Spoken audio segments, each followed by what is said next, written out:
Welcome to our channel. If you need to lock or unlock your Truist debit or credit card for security or convenience, the mobile app makes this process quick and simple. Step 1. Download and open the Truist mobile app from the App Store or Google Play. Log in using your username and password. Step 2. From the main dashboard, tap on the card you want to lock or unlock. This will open the card details screen. Step 3. Look for the Lock/Unlock Card toggle or button.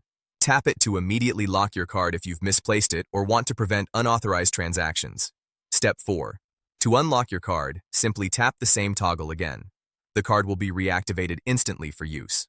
Step 5. If you permanently lost your card, use the Report Card Lost or Stolen option instead to request a replacement. Step 6. Review any recent transactions to ensure no unauthorized charges occurred while your card was unlocked. Step 7. Set up push notifications in the app settings to receive alerts whenever your card is used, adding an extra layer of security. Step 8.